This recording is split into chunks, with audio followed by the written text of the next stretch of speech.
ಹೊಸಕೋಟೆ ತಾಲೂಕಿನ ಸಮೇತನಹಳ್ಳಿ ಗ್ರಾಮ ಪಂಚಾಯಿತಿಯಲ್ಲಿ 80ನೇ ಸ್ವಾತಂತ್ರ್ಯೋತ್ಸವದ ದಿನಾಚರಣೆ ಅಂಗವಾಗಿ ಗ್ರಾಮ ಪಂಚಾಯಿತಿ ಅಭಿವೃದ್ಧಿ ಅಧಿಕಾರಿಗಳು ಪ್ರಸಾದ್ ರವರು, ಮಾಜಿ ಅಧ್ಯಕ್ಷರು ನಾರಾಯಣಸ್ವಾಮಿ, ಗ್ರಾಮ ಪಂಚಾಯಿತಿಯ ಕಾರ್ಯದರ್ಶಿಗಳು ಮಂಜುನಾಥ್, ವೀಣಾಕುಮಾರಿ, ನಾಗರಾಜ್ ಸೇರಿದಂತೆ ಹಲವಾರು ಮುಖಂಡರು ಈ ಕಾರ್ಯಕ್ರಮದಲ್ಲಿ ಭಾಗವಹಿಸಿ ಮಹಾತ್ಮ ಗಾಂಧೀಜಿಯವರು, ಸಂವಿಧಾನ ಶಿಲ್ಪಿ ಡಾಕ್ಟರ್ ಬಿ.ಆರ್. ಅಂಬೇಡ್ಕರ್ ಅವರ ಭಾವಚಿತ್ರಕ್ಕೆ ಪುಷ್ಪ ನಮನಗಳನ್ನು ಸಲ್ಲಿಸಿ ಸಿಹಿ ಹಂಚಿ ಸಂಭ್ರಮದಿಂದ 80ನೇ ಸ್ವಾತಂತ್ರ್ಯೋತ್ಸವದ ದಿನಾಚರಣೆಯನ್ನು ಆಚರಿಸಲಾಯಿತು.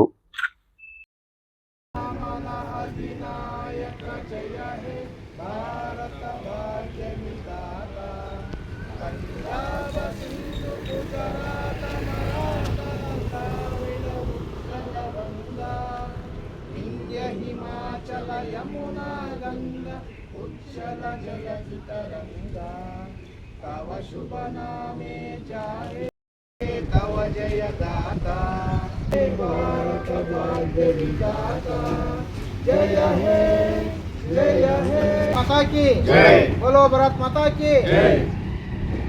ನಮ್ಮ ಸಮೇತನಹಳ್ಳಿ ಗ್ರಾಮ ಪಂಚಾಯತಿ ಕಚೇರಿಯಲ್ಲಿ 80ನೇ ವರ್ಷದ ಸ್ವಾತಂತ್ರ್ಯ ದಿನಾಚರಣೆಯನ್ನು ಆಚರಿಸಿದ್ವಿ. ಈ ಎಲ್ಲರಿಗೂ ನಮ್ಮ ಈ ಒಂದು ಭಾರತ ದೇಶದ ಎಲ್ಲರಿಗೂ ಸಮಸ್ತ ಎಲ್ಲ ಸಾರ್ವಜನಿಕರಿಗೂ 80ನೇ ವರ್ಷದ ಸ್ವಾತಂತ್ರ್ಯ ದಿನಾಚರಣೆ ಶುಭಾಶಯಗಳು.